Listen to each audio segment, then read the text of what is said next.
Sedang melihatnya, sedang menonton televisi, tapi ia melamun. Atau mencuci piring, tapi ia senyum-senyum sendiri. Tapi aku bisa merasakan ada yang berubah dari dia. Bukan cuma itu. Sejak saat itu, aku mulai memperhatikan kalau Ida pulang lebih malam dari biasanya. Biasanya ia cuma pulang sekitar jam 7 atau setengah 8 paling lama. Tapi aku perhatikan, sesekali ia mulai pulang lebih malam seperti jam 8, jam 9. Aku membiarkan hal itu, tapi lama-lama aku mulai gerah. Jadi kupikir malam ini Ida tahu aku ada manggung. Tapi aku tidak pergi, aku sengaja menunggunya di rumah. Lalu tahu ia pulang jam berapa? Ia pulang jam 2 malam. Aku mulai berpikir hal yang tidak-tidak. Di kepala aku berkecamuk berbagai macam spekulasi. Tapi aku tidak mungkin, aku tidak mau memverbalkannya. Aku menyesal pikiranku sendiri karena aku pikir, kalau aku bisa memuntahkan semua isi pikiranku ini pada Ida, pernikahan kamu tidak akan sama lagi. Jadi aku diam. Seperti biasa aku diam. Seperti Zaki yang pendiam. Dan membiarkan saja Ida dengan ritme hidupnya yang baru. Dengan apapun yang ia lakukan di luar sana. Tapi diamku itu membuatku semakin tidak nyaman. Suatu ketika hal itu sangat menggangguku sampai permainan drumku berantakan. Teman-temanku langsung menyidangku dan bertanya di bawah, Zaki, kenapa kamu? Kita sudah lama main bersama, ayo cerita. Kamu ada masalah dengan kamu? Jadi aku mulai menceritakan. Aku menceritakan bagaimana istriku mulai berubah. Aku menceritakan bagaimana dia mulai pulang malam. Dan aku mulai menceritakan kalau kekhawatiranku, kalau aku sedang di luar kota, kalau aku sedang berada jauh dari rumah, ia melakukan apa? Temanku tertawa terbahak-bahak dan ia bilang, Zaki. Bodoh. Istri kamu itu ada main dengan laki-laki lain. Main dengan laki-laki lain. Kata-kata yang selama ini aku tahan di kepalaku sendiri. Aku tahan, aku bendung. Lalu temanku mengucapkannya dengan sangat enteng. Spontan aku marah padanya, aku membentak keras-keras lalu aku pergi dari rumah. Di rumah aku berselimut, aku mencoba menghalau kata-kata temanku itu. Tapi kata-kata itu selalu terngiang-ngiang berdentang-dentang di kepalaku.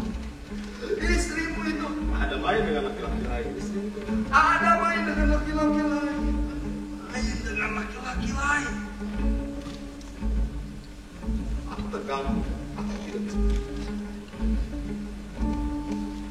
Tapi aku tidak bisa diam saja begitu. Paginya aku berpikir, ketika aku sudah mulai tenang, aku salah pada temanku.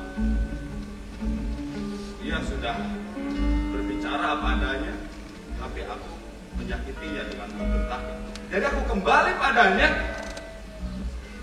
aku minta maaf padanya dan aku meminta saran lebih lanjut akan hal ini. Bagaimana supaya aku betul-betul tahu kalau istriku itu berselingkuh. Bagaimanapun Malik tidak akan mau mengakui kan. Temanku kembali tertawa dengan gayanya yang biasanya. Ia bilang, Zaki, in vino veritas. Di dalam anggur ada kebenaran. Kau ajak istrimu itu pergi minum-minum Dan ketika ia sudah mulai mabuk, ia akan menceritakan apa yang kau mau.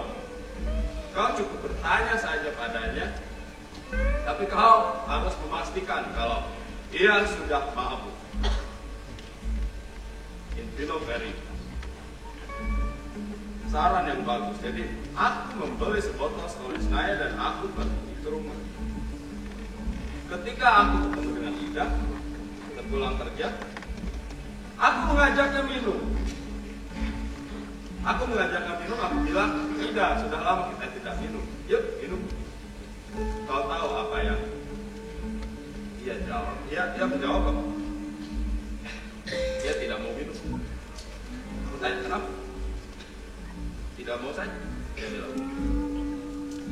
Aku tanya, apa ada masalah di kantornya? Dia bilang mungkin. Dia menutupi sesuatu. Lalu, aku bilang, tidak. Ini untuk mengenang pertemuan kita dulu. Kita dulu sering sekali pergi minum. Setelah berkeluarga, kita mulai jarang bertemu. Setelah karir kita saling menanjak, sama-sama menanjak, kita sudah sangat jarang minum. Aku ingin merayakan ini denganmu, Ida. Tapi ia menggeleng. Dan selesai sampai di sini. Aku patah arah. Aku tak tahu apa yang harus kulakukan. Lalu aku kembali pada temanku. Lalu dia membisikkanku sebuah ide yang aku tak terpikirkan.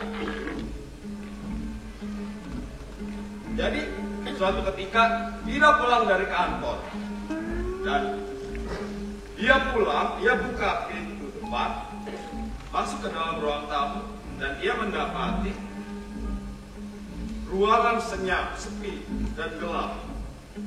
Dia sudah tahu kode apa itu.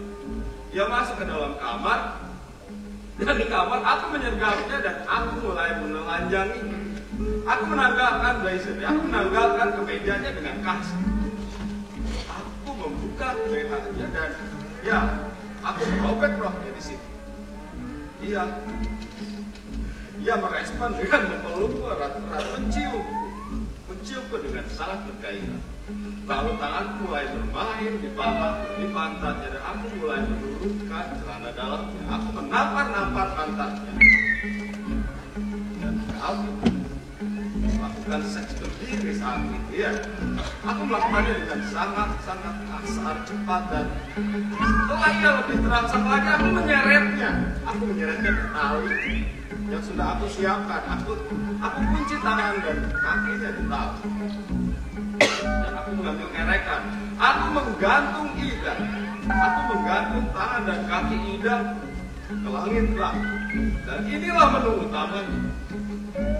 Aku mengambil cambuk. Aku mencambuki punggungnya dan ia berteriak-teriak ketika ia sudah lelah. Aku kembali menciumnya dengan beratnya dan aku bermain dengan puting susu. Dan ia kembali terangsang, ia kembali sensitif. Kemudian aku memainkan jari tangan mengelusnya perlahan, lalu turun ke bawah, ke belahan pantatnya. Aku memainkannya dengan kuat. Aku mainkannya dengan kuat. Aku regangkan, lalu aku mengambil sebotol Stolichnaya dan aku memasukkan ke dalam anusnya. Aku memasukkan minuman itu dan memaksakannya masuk lewat anus. Aku memaksakan sebuah cairan masuk ke dalam dan aku melihat kau menggeliat-geliat. Aku tahu yang kau rasakan adalah kepanasan. Alkohol membakar perut. Kau tak lama kemudian kau mulai mabuk. Inilah saatnya kau mabuk dan aku mendekati wajahmu dan menempelkannya di sini. Aku bertanya, tidak. Ada hal yang mengganggu wajah. Aku itu tanya, apa yang kau lakukan di luar sana? Dia menatapku ketakutan dan tidak menjawab apa-apa. Dan aku jambak rambutnya lagi dan aku bertanya lebih keras. Tidak. Apa ada laki-laki lain? Apa ada laki-laki lain, ha? Dia tidak menjawab, dia tidak mau menjawab apa-apa, walaupun dia sudah melahirkan dengan pertahanan. Aku tidak sabar lagi. Iya! Jawab pertanyaanku! Aku terus-menerus membentaknya, sampai aku mendengar kata-kata itu. Di antara racauannya, dia menyebut-nyebut seseorang yang menangis. Abang, ampun bang, aku takut bang. Aku kembali membentaknya, dan dia terus-menerus abang. Dia menyebut-nyebut kata abang. Selama 6 tahun perkawinan aku dan Ida, tidak pernah sekalipun ia memanggilku dengan sebutan abang. Kami selalu memanggil nama kami masing-masing satu sama lain. Dan aku merasa marah sekali. Aku mengambil cambuk itu dan aku mencambukinya habis-habisan. Aku mencambukinya sampai aku kelelahan dan aku melihat Ida pingsan. Baru pertama kali aku memukulinya karena nama. Lalu aku pikir siapapun abang-abang ini, bajingan kembaran ini, dia adalah laki-laki tak tahu diri, laki-laki brengsek yang sekali mengganggu rumah tangga orang lain. Aku tidak suka padamu. Siapapun kau, aku akan membuat perhitungan denganmu. Siapapun engkau, awan. Siapa? Bangsa! Lalu apa sebutannya untuk seorang lelaki yang mengganggu dan mencintai istri orang lain? Selingkuhan, pria idaman lain, perusak rumah tangga orang, bajingan, penjahat, persetan. Aku tak peduli. Yang aku pedulikan adalah perasaanku terhadap dia. Setiap aku sendiri, aku selalu mencari waktu bagaimana bisa bertemu dengannya. Tapi saat dia melihat, saat tidak ada di sampingku, aku tak bisa mengungkapkan rasa marahku. Aku tak bisa memperlihatkan bagaimana hancur hatiku saat aku tahu kalau aku tak bisa memiliki ini. Semakin banyak aku mendengar fakta-fakta Ida dengan suamiku, semakin besar perasaanku terhadapnya. Pertemuan kami tidak hanya berlanjut tempat makan. Beberapa kali Ida menginap di apartemen. Tapi aku bisa pastikan kepada kalian, tidak ada dalam pikiranku untuk meniduri Ida. Aku benar-benar menganggap Ida sebagai sebuah permata, tapi lumpur dan akan aku sepanjang di dada, dan aku simpan selama. Ida, perempuan, ikatan kepada papaku, saat dia tertidur pulang, wajah bisa tertidur melihat wajahku. Aku ingin bilang kepadanya, ya, kau tahu perasaan. Aku tahu kau tahu perasaanku, Ida, dan aku tahu kalau kau punya perasaan denganku, tapi aku tahu kau menyembunyikan perasaan itu karena kau tidak mau, karena kau malu dilihat orang-orang. Mereka bilang padaku, orang laki-laki yang baik harus meninggalkan orang yang sudah menjadi istri orang. Tapi tidak, Hendrik Pangabean. Tak bisa menyatakan pada ini. Saat aku melihat wajahnya di tengah tidur, aku bilang padaku, lelah.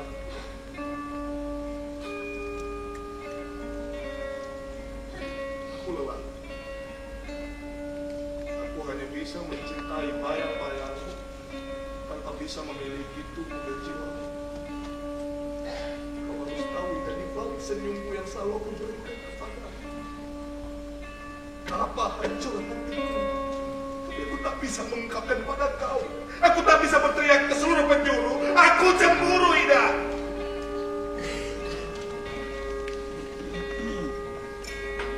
Pertemuan kami terus berlanjut seperti itu. Kami sama-sama tahu tak perlu ada kata-kata yang tak terucap.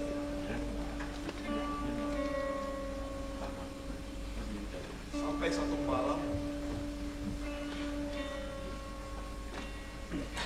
di mana aku tak akan bisa melihat Ida lagi selamanya.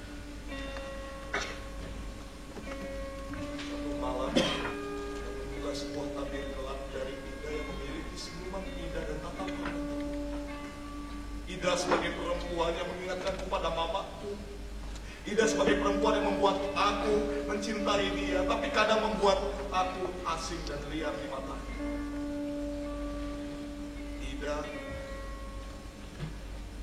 punya rahasia. Apa? Aku